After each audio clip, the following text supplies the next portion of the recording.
अस्सलाम वालेकुम गाइस। आज का हमारा जो नेक्स्ट टॉपिक है that is types of assurance engagements. Last time हमने एलिमेंट्स ऑफ अश्योरेंस एंगेजमेंट्स को डिस्कस किया था। आज हम अश्योरेंस एंगेजमेंट की टाइप्स को डिस्कस करने लगे हैं कि किस किस तरह की अश्योरेंस एंगेजमेंट होती है। देखिए बच्चों, आपको और आपको मैं अभी ऑडिटर्स कंसिडर कर रही हूँ। You have to think like auditors, जिस जैसे आप ऑडिटर्स हो, ठीक है। आपको शेयर होल्डर्स हायर करेंगे दो रीजंस के लिए। या तो वो आपको हायर कर रहे हैं कि आप लोग उनको एक हाई लेवल अश्योरेंस प्रोवाइड करो। ऑडिट में जो हाई लेवल अश्योरेंस होती है, जो सबसे ज्यादा लेवल की अश्योरेंस होती है, उसको हम कह रहे होते हैं कि that is your reasonable assurance. और सेकेंडली, एक अश्योरेंस, एक तसल्ली लो टू मॉडरेट लेवल की भी होती है, जिसे हम कहते हैं limited assurance.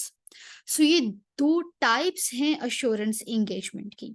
So if you are hired to provide highest form of assurance, higher level of assurance, तो हम इसको रीजनेबल अश्योरेंस एंगेजमेंट कहते हैं।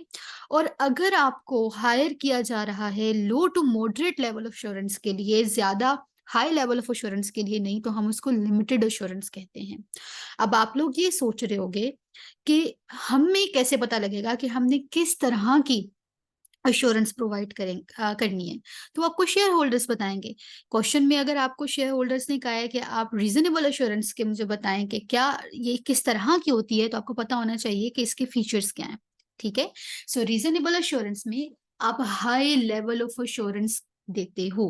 मैं इसको हाई लेवल ऑफ अश्योरेंस इसलिए कह रही हूँ क्योंकि आगे जैसे हम इस चैप्टर को जब कंटिन्यू करेंगे नेक्स्ट वीडियोस में, तो आपको पता लगेगा कि due to certain limitations which is our next topic इंशाल्लाह, ड्यू टू सर्टेन लिमिटेशंस हम ऑडिट में कभी भी 100% अश्योरेंस नहीं दे सकते शेयर होल्डर्स को on the subject matter, on the information which we are checking. This is the reason कि हम इसको एब्सोल्यूट अश्योरेंस नहीं कह रहे, हम इसको रीजनेबल अश्योरेंस कह रहे हैं। हम इसको 100% अश्योरेंस नहीं कह रहे, हम इसको हाई लेवल अश्योरेंस कह रहे हैं। और अगर शेयर होल्डर्स चाह रहे हैं कि हाँ, आपने उन्होंने आपसे हाई लेवल अश्योरेंस नहीं लेनी, वो आपसे लो लेवल एश्योरेंस लेना चाह रहे हैं, तो इट मींस कि वो आपको किस चीज के लिए हायर करें, लिमिटेड एश्योरेंस के लिए हायर करें। With that, if I move forward, तो मेरा जो नेक्स्ट क्वेश्चन है वो आपसे ये होगा कि कंसीडर करें कि अगर आपको शेयर होल्डर्स ने हायर किया है फॉर रीजनेबल अश्योरेंस, तो आपको किस तरह की टेस्टिंग परफॉर्म करनी पड़ेगी, या किस तरह की टेस्टिंग को छोड़ें, आप मुझे ये बताएं, ज्यादा टेस्टिंग कहाँ परफॉर्म करनी पड़ेगी। हाई लेवल ऑफ अश्योरेंस देने में ज्यादा टेस्टिंग परफॉर्म करनी पड़ेगी आपको, या लो लेवल अश्योरेंस देने के लिए आपको ज्यादा टेस्टिंग परफॉर्म करनी पड़ेगी। सोचें। एब्सोल्युटली रीजनेबल अश्योरेंस जहां पे आपकी एंगेजमेंट होगी, जहां आपने हाई लेवल ऑफ अश्योरेंस देनी है, वहां आपको ज्यादा टेस्टिंग, ज्यादा काम करना पड़ेगा, ज्यादा लेवल ऑफ टेस्टिंग परफॉर्म करने पड़ेंगे। On the other hand, limited assurance में आपको, क्योंकि आपने लो लेवल ऑफ अश्योरेंस देनी है, तो आपको ज्यादा काम भी नहीं करना पड़ेगा, आपको ज्यादा टेस्टिंग भी परफॉर्म नहीं करनी पड़ेगी। Since this is the topic which is testing in straightforward manner, ये स्ट्रेट फॉरवर्ड टेस्ट किया जाता है, आपकी एग्जामिनर स्ट्रेट फॉरवर्ड इस टॉपिक को टेस्ट करती है। तो आपने इसको इसी कॉन्टेक्स्ट में याद रखना है। And I want you to remember one thing, आपने ज्यादा लेवल ऑफ टेस्टिंग को एक वर्ड यूज करना है कि हम रीजनेबल अश्योरेंस में परफॉर्म करेंगे higher extent of testing, and limited assurance में आप परफॉर्म करोगे लोअर एक्सटेंट ऑफ टेस्टिंग। अच्छा, अब नेक्स्ट किस किस तरह की टेस्टिंग परफॉर्म करते हैं आप। देखें, जब आपने रीजनेबल अश्योरेंस देनी होती है, तो आप 3 लेवल्स पे टेस्टिंग को परफॉर्म करते हो। Now the 3 terms which I am using right now is basically, आपने इसको ऑडिट में, हमने पूरे सिलेबस में इसको बड़ी डिटेल में आराम से पढ़ना है, ठीक है। So analytical procedures, test of controls, substantive procedures, ये 3 लेवल्स हैं जिसपे आप टेस्टिंग को परफॉर्म करते हो। अभी आपको मैं डिफाइन बहुत बेसिक लेवल पे कर रही हूँ कि आप इसको अभी के लिए समझ लें कि एनालिटिकल प्रोसीजर्स होते क्या हैं। तो आपने अपनी ये इसको याद रखने के लिए in order to remember this कि ये बेसिकली है क्या, तो फॉर नाउ आप इसको इस तरह से कर लें कि जो एनालिटिकल प्रोसीजर्स हैं वो सबसे बेसिक लेवल ऑफ टेस्टिंग है। सबसे बेसिक लेवल पे जो टेस्टिंग होती है उसको हम एनालिटिकल प्रोसीजर्स बोलते हैं। देन इससे थोड़ी ज्यादा लेवल पे जो टेस्टिंग होती है इसको हम टेस्ट ऑफ कंट्रोल्स बोलते हैं। ठीक है, सो ये थोड़ी डिटेल्ड होती है, a little more detailed than analytical procedures, but जो सबसे ज्यादा डिटेल्ड लेवल पे टेस्टिंग होती है उस लेवल को हम सब्सटैंटिव प्रोसीजर्स की टेस्टिंग बोलते हैं। And this is very detailed level testing, सबसे ज्यादा the most detailed level testing होती है ये। सो ये सब्सटैंटिव प्रोसीजर्स की जो टेस्टिंग होती है this is most detailed level of testing. So क्योंकि आपने हाई लेवल अश्योरेंस देनी है, आपने तसल्ली बहुत ज्यादा हाई लेवल की देनी है, नॉट 100%, बट फिर भी हायर लेवल तो है, तो हमें ज्यादा एक्सटेंट ऑफ टेस्टिंग परफॉर्म करना पड़ेगा। हमने तीनों लेवल्स पे टेस्टिंग को परफॉर्म करना है। ऑडिट में जो आप टेस्टिंग परफॉर्म करते हैं वो 3 लेवल्स पे होती है, दैट इज एनालिटिकल प्रोसीजर जो सबसे बेसिक लेवल की टेस्टिंग है, then comes test of controls जो इससे थोड़ी सी ज्यादा डिटेल्ड टेस्टिंग है, और सबसे ज्यादा डिटेल्ड टेस्टिंग आप परफॉर्म करते हो सब्सटैंटिव प्रोसीजर्स में। On the other hand at the same stage अगर आप लिमिटेड अश्योरेंस को कंसिडर करो तो यहाँ पे आपने हायर एक्सटेंट ऑफ टेस्टिंग को परफॉर्म नहीं करना।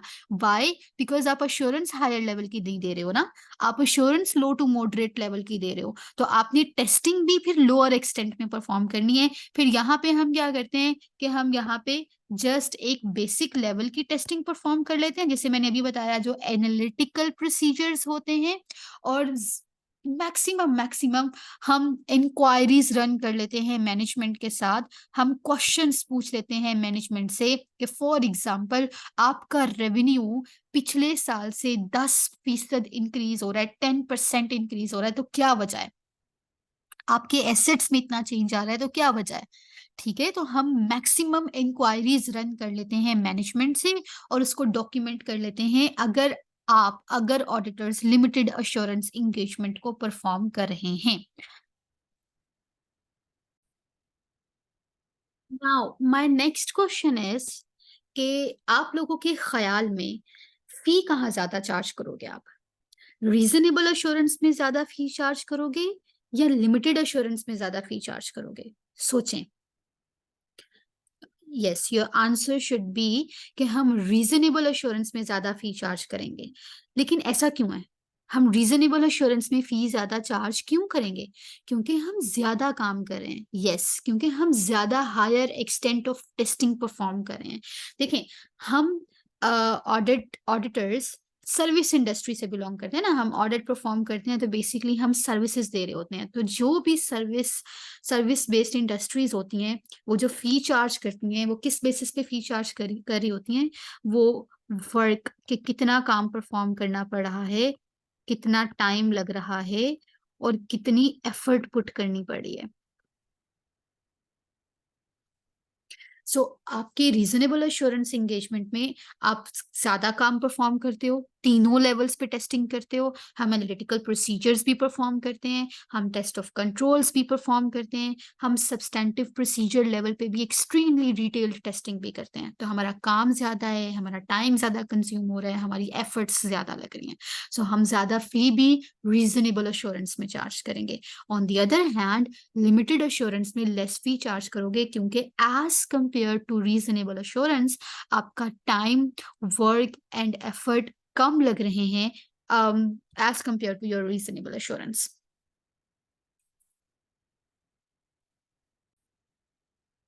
अब मेरा अगला सवाल आप लोगों से ये है कि आप लोग सोच के मुझे बताओ कि आपके ख्याल में लेवल ऑफ रिस्क किस टाइप ऑफ एंगेजमेंट में ज्यादा होगा? रीजनेबल अश्योरेंस में लेवल ऑफ रिस्क हाई होगा या लिमिटेड अश्योरेंस में आपका लेवल ऑफ रिस्क हाई होगा? तो सबसे पहला क्वेश्चन जो आपके माइंड में आना चाहिए, जो मुझसे आपको पूछना चाहिए, वो ये है, मिस आप ये तो बता देना कि रिस्क किस चीज़ का? ओके, बच्चों रिस्क इस चीज़ का कि आपकी चेकिंग के बावजूद किस चीज़ में, मतलब किस टाइप ऑफ एश्योरेंस एंगेजमेंट में रिस्क ज़्यादा है कि आपकी चेकिंग के बावजूद आपको लगता है कि सब्जेक्ट मैटर में, उस इन्फॉर्मेशन में जिसको आपने चेक किया है, फाइनेंशियल स्टेटमेंट्स में अभी भी एरर्स होंगे। तो एरर्स यानी ऐसी गलतियां हो सकती हैं जो आपकी नजर से नहीं गुजरी। इस चीज का रिस्क किस चीज में ज्यादा है? I am giving you 2 minutes, think about it कि लेवल ऑफ रिस्क किस टाइप ऑफ एश्योरेंस एंगेजमेंट में ज्यादा होगा, और किस चीज का रिस्क कि बावजूद आपकी चेकिंग के, बावजूद इसके कि आपने सब्जेक्ट मैटर को चेक किया है, और लेकिन अभी भी आपको लग रहा है कि हमारी चेकिंग के बावजूद there might be some errors जो आपकी नजर से नहीं गुजरे।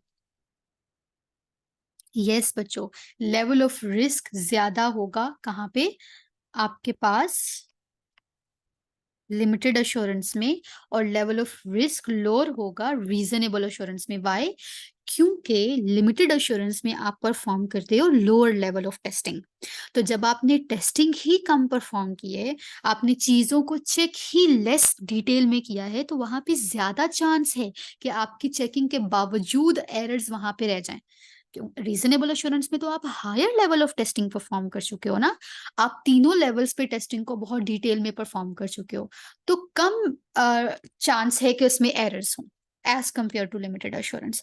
ओके, तो फिर आपके माइंड में ये क्वेश्चन आना चाहिए कि मिस, अगर रिस्क ज्यादा है लिमिटेड एश्योरेंस में कि हमने चेकिंग कर लिया है बावजूद इसके देयर इज अ रिस्क कि इसमें एरर्स रह जाएंगे, तो व्हाट्स द पॉइंट, हम लिमिटेड एश्योरेंस क्यों परफॉर्म कर रहे हैं फिर? हालांकि उसमें रिस्क ज्यादा है ऑफ एरर्स का। रिस्क ज्यादा है किस चीज का? एरर्स का, कि आपकी चेकिंग के बावजूद इसमें एरर्स रह जाएंगे। तो सिंपल आंसर इज कि आपके शेयर होल्डर्स ने आपको हायर किया है। अगर आपके शेयर होल्डर्स यही चाहते हैं कि आप मुझे लो लिमिटेड एश्योरेंस परफॉर्म करके दो, तो फिर आप उन्हें चैलेंज तो नहीं कर सकते ना कि नहीं, क्योंकि इसमें लेवल ऑफ रिस्क ज्यादा है एरर्स का, तो मैं ये परफॉर्म नहीं करूंगा। अगर वो आपको लिमिटेड एश्योरेंस के लिए हायर कर रहे हैं, तो ठीक है, आप low level of testing perform करके उनको आप काम दे देते हो। और अगर आपने रीजनेबल एश्योरेंस के लिए आपको हायर किया गया है, तो आप higher level of testing perform कर देते हो। तो क्यों का आंसर इस चीज में है कि शेयर होल्डर्स ही आपको हायर करते हैं। अगर वो चाहते हैं कि आप लिमिटेड एश्योरेंस परफॉर्म करो, तो फिर देयर इज नो क्वेश्चन कि फिर हम इसे क्यों परफॉर्म कर रहे हैं। उन्होंने हायर ही आपको फिर लिमिटेड एश्योरेंस परफॉर्म करने के लिए किया है, और आप उनका डिजायर्ड गोल मीट कर रहे हो। Okay, now the last difference ये है कि अगर आपकी रीजनेबल एश्योरेंस हो, तो हम हमेशा पॉजिटिव कंक्लूजन दे रहे होते हैं, ठीक है? और अगर लिमिटेड एश्योरेंस हो, तो जो कंक्लूड आप कर रहे होते हो, जो ओपिनियन दे रहे होते हो, उस अपनी ऑडिट रिपोर्ट में जो स्टेटमेंट लिख रहे होते हो, उस वर्डिंग को हम नेगेटिव कंक्लूजन कहते हैं। और रीजनेबल एश्योरेंस में उसी ओपिनियन की वर्डिंग को आप पॉजिटिव कंक्लूजन कहते हो। अच्छा, पॉजिटिव कंक्लूजन और नेगेटिव कंक्लूजन का मतलब हरगिज ये नहीं है कि पॉजिटिव कंक्लूजन में आपके पास एरर्स नहीं है और नेगेटिव कंक्लूजन में आपके पास एरर्स नहीं है। ये मतलब हरगिज नहीं है। ये जो स्टूडेंट्स इस तरह समझते हैं वो बिल्कुल गलत समझते हैं। Positive conclusion is just the name for the wording being used in reasonable assurance. उस टाइप ऑफ वर्डिंग का नाम रख दिया है पॉजिटिव कंक्लूजन। और लिमिटेड अश्योरेंस एंगेजमेंट में जो टाइप ऑफ वर्डिंग यूज करते हो, उस टाइप ऑफ वर्डिंग का नाम रख दिया है negative conclusion. Okay, positive conclusion में आप रीजनेबल अश्योरेंस में किस तरह की वर्डिंग यूज करते हो, या किस तरह से ओपिनियन दे रहे होते हो? आप लिख रहे होते हो ऑडिट रिपोर्ट में कि इन आवर ओपिनियन, आप कॉमा से स्टार्ट करते हो, और स्टार्ट करते हो in our opinion comma financial statements present a true and fair view of the business, full stop, and commas closed.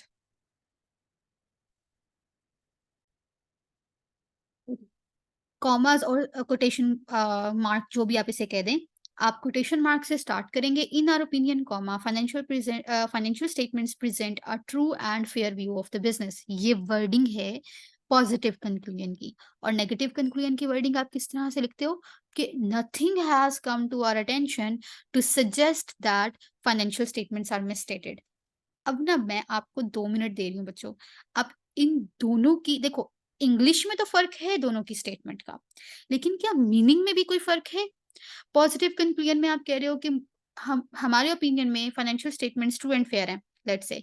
Negative conclusion में आप कह रहे हो कि कोई ऐसी हम हमारी नज़र से कोई ऐसी चीज़ गुज़री ही नहीं है जिससे हम कह सकेंगे फाइनेंशियल स्टेटमेंट्स में गलतियाँ हैं।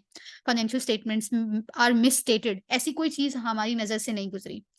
क्या आपको मीनिंग में कोई फ़र्क लग रहा है? There is no difference in meaning, then why there is a difference? हम क्यों एक टाइप ऑफ स्टेटमेंट को कह रहे हैं कि भई ये पॉजिटिव वर्डिंग है, ये पॉजिटिव कंक्लूजन है। एक टाइप ऑफ वर्डिंग को कह रहे हैं कि this wording is negative wording, negative conclusion है ये, जो लिमिटेड एश्योरेंस में दोगे। बच्चों the difference is only in level of confidence. आपके लेवल ऑफ कॉन्फिडेंस में डिफरेंस है।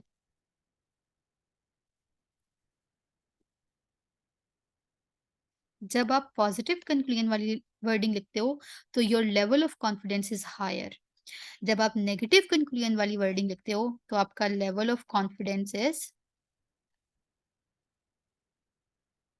लोअर। यहाँ पे लेवल ऑफ कॉन्फिडेंस कम है। क्यों? क्योंकि रीज़नेब again the reason is same. आप रीज़नेबल एश्योरेंस में 3 लेवल्स पे टेस्टिंग परफ़ॉर्म कर चुके हो। आप एनालिटिकल प्रोसीजर्स भी परफ़ॉर्म कर चुके हो, जो कि बड़ी बेसिक लेवल ऑफ टेस्टिंग है। अभी हम इसको यही समझेंगे क्योंकि हमने अभी इसको डिटेल में पढ़ा ही नहीं कि एनालिटिकल प्रोसीजर्स क्या होते हैं। ये हमारा नेक्स्ट में हम पढ़ेंगे इसको। तो अभी याद रखने के लिए हमने यही याद रखा हुआ है कि भई व्हेन वी से analytical procedures it means most basic level of testing. हम उस बेसिक लेवल ऑफ टेस्टिंग पे नहीं रुके, हमने उससे ज़्यादा डिटेल्ड टेस्टिंग भी परफॉर्म की which is called test of controls, हम वहाँ पे भी नहीं रुके।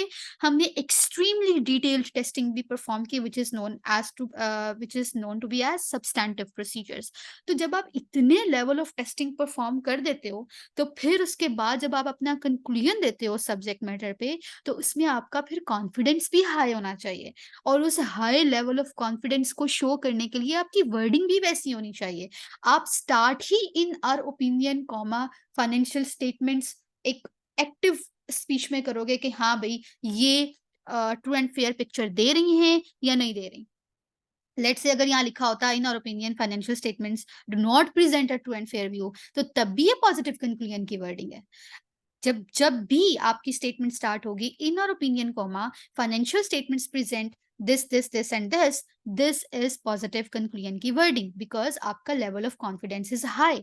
But when you use negative conclusion वाली वर्डिंग, आप जब लिखते हो nothing has come to our attention, तो ये जस्ट लाइक एक मतलब आप इनडायरेक्ट वे में एक पैसिव स्पीच में बोल रहे हो कि हाँ हमारी नजर से कुछ गुजरा तो नहीं है जिससे हम कह सकें कि फाइनेंशियल स्टेटमेंट्स में गलतियां हैं। सो आपका level of confidence is come. Why? Because आपकी टेस्टिंग कम है। आपने सिर्फ़ बेसिक लेवल की टेस्टिंग परफ़ॉर्म की है। आपने सिर्फ़ मैनेजमेंट से सवाल पूछे हैं और उसकी बेसिस पे आप अपनी रिपोर्ट दे रहे हो, तो आप आपका कॉन्फिडेंस वहाँ पे ज़्यादा नहीं हो सकता। तो to keep it separate from reasonable assurance, आपने अपनी वर्डिंग को भी वैसे ही लिखा जिससे आपका रिफ्लेक्ट हो कि कॉन्फिडेंस कम है as compare to reasonable assurance. Okay, now the last thing जो मेरी रह गई है आपको बताने वाली, दैट इज बेसिकली कि रीजनेबल अश्योरेंस इंगेजमेंट की क्या एग्जांपल है और लिमिटेड अश्योरेंस इंगेजमेंट की क्या एग्जांपल है। रीजनेबल अश्योरेंस में जो आप एग्जांपल आ सकती है that is basically external audit. आप जब एक्सटर्नल ऑडिट परफॉर्म कर रहे होते हो, दैट इज बेसिकली कि आपने रीजनेबल लेवल ऑफ अश्योरेंस देनी है। देखें, इस एक्सटर्नल ऑडिट के ना दो नाम है। आप इसको फाइनल ऑडिट भी कह सकते हैं और समटाइम्स हम इसको स्टैट्यूटरी ऑडिट कह रहे होते हैं।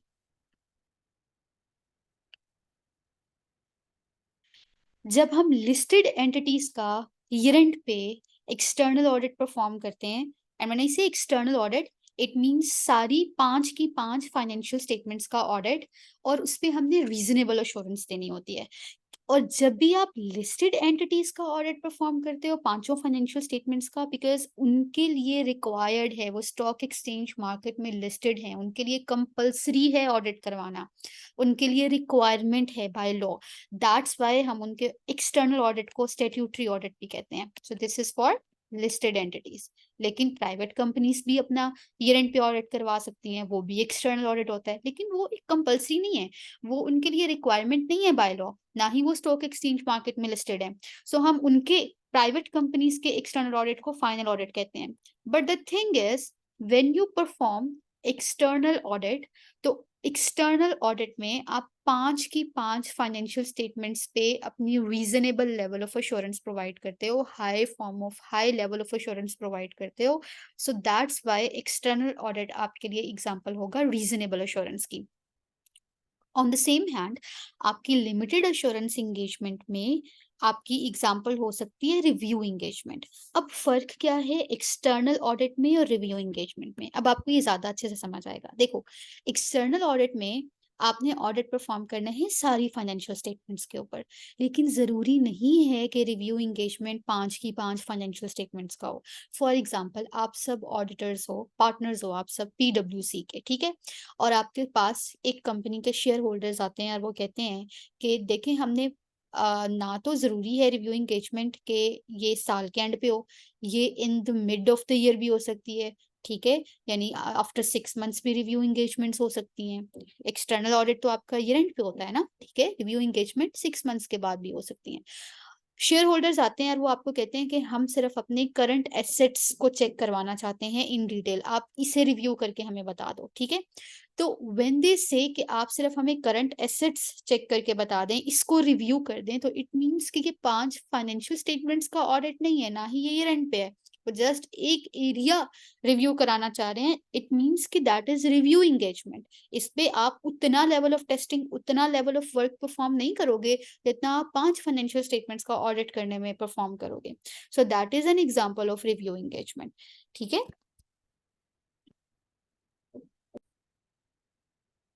एंड सेकेंडली, आपका एक्सटर्नल ऑडिट होता है आपकी हिस्टोरिक फाइनेंशियल स्टेटमेंट्स पे, जिनको आप मैनेजमेंट, कंपनी की मैनेजमेंट बना चुकी है, दैट इज हिस्टोरिक इंफॉर्मेशन, उसको हम चेक करते हैं। लेकिन अगर कभी आपको कहा जाए कि किसी फोरकास्ट का रिव्यू कर दो, फोरकास्ट को चेक कर दो, उन्होंने नहीं लिखा हुआ कि हमने इसको रिव्यू करना है या इसका ऑडिट करना है, तो आपको खुद पता होना चाहिए कि अच्छा, अगर वो फोरकास्ट कह रहे हैं ना, फोरकास्ट को चेक कर दो, तो फोरकास्ट में बेसिकली बहुत सारे एस्टिमेट्स इन्वॉल्व होते हैं, और वो एस्टिमेट्स हैं जो अभी फ्यूचर में होने हैं। जैसे इन्फ्लेशन, फोरकास्ट में अगर इन्फ्लेशन का रेट लेट्स से 17% लेके फोरकास्ट बनाया हुआ है किसी भी चीज का, तो वो रेट चेंज भी तो हो सकता है ना इन रियल टर्म्स। एक्चुअली जब आपके पास वो फोरकास्ट के बजाय जब आपके पास एक्चुअल रिजल्ट्स आएंगे, तो हो सकता है इन्फ्लेशन का रेट 17% ना हो, 18% हो, 19% हो। तो फोरकास्ट एस्टिमेट्स की बेसिस पे होते हैं, और जो एस्टिमेट्स होते हैं दे कैन चेंज। तो जो चीज़ चेंज हो सकती है, जिस चीज़ में फ्लक्चुएशंस आ सकती हैं, उस चीज़ पे आप कभी भी रीज़नेबल एश्योरेंस नहीं दे सकते। उस पे कभी भी आप हायर लेवल ऑफ एश्योरेंस नहीं दे सकते। उस पे आप हमेशा लो लेवल ऑफ एश्योरेंस ही दोगे। उस पे आप हमेशा लिमिटेड लेवल ऑफ एश्योरेंस ही दोगे, लिमिटेड एश्योरेंस दोगे। So that is the difference between external audit and review engagement. So external audit means आपकी एश्योरेंस एंगेजमेंट है, रिव्यू एंगेजमेंट मीन्स आपकी लिमिटेड एश्योरेंस की एंगेजमेंट है। एक्सटर्नल ऑडिट मीन्स कि आपने year and पे फाइनेंशियल स्टेटमेंट्स का ऑडिट करना है। रिव्यू एंगेजमेंट मीन जरूरी नहीं है ईयर एंड पे हो, 9 मंथ्स के बाद भी वो रिव्यू करा सकते हैं, 6 मंथ्स के बाद भी किसी चीज का रिव्यू करा सकते हैं। Does that make sense? Okay. And जरूरी भी नहीं है कि पूरी फाइनेंशियल स्टेटमेंट को वो रिव्यू कराएं, किसी एक एरिया को, किसी एक फाइनेंशियल स्टेटमेंट को, 5 फाइनेंशियल स्टेटमेंट्स भी जरूरी नहीं है। तो इन दैट केस आपको समझ आ जानी चाहिए F8 के लेवल पे, AA के लेवल पे, कि that is not external audit, that is a review engagement. मैंने आपके लिए एक क्वेश्चन पास्ट एग्जाम्स में से निकाला है, उसको आप पढ़ेंगे और मुझे बताएंगे कि ये कौन सी टाइप ऑफ एश्योरेंस एंगेजमेंट है। The question is कि आप ये सिनेरियो दिया हुआ है, and what kind of assurance will be provided by the auditors on the profit and cash flow forecast. इस पे आप ऑडिटर्स कौन सी लेवल ऑफ एश्योरेंस, कौन सी काइंड ऑफ एश्योरेंस देंगे, ये हमने एक्सप्लेन करना है। So example is ABC company has applied for a loan from BG bank. The bank has asked the directors to provide verified profit and cash flow forecast along with the loan application. ABC's directors have hired their audit firm to provide an assurance on the forecast. अच्छा, अब यहाँ पे जो सबसे important keyword है, that is forecast. जब उसने आपसे वर्ड यूज किया ना फोरकास्ट का, व्हाट डज इट मीन कि this is not the financial statement, ये फोरकास्ट है, ये एस्टिमेट्स की बेसिस पे है, और एस्टिमेट्स की जब एस्टिमेट्स हों और इस तरह के एस्टिमेट्स इकोनॉमिक एस्टिमेट्स हैं और अभी फ्यूचर में होने हैं, ठीक है? तो फ्यूचर में होने वाली चीज़ पे आप कभी भी हायर लेवल ऑफ एश्योरेंस नहीं देंगे। सो आप किस तरह की एश्योरेंस इस पे प्रोवाइड करेंगे? Yes, the answer is correct. आप सही सोच रहे हैं। This is the limited assurance engagement.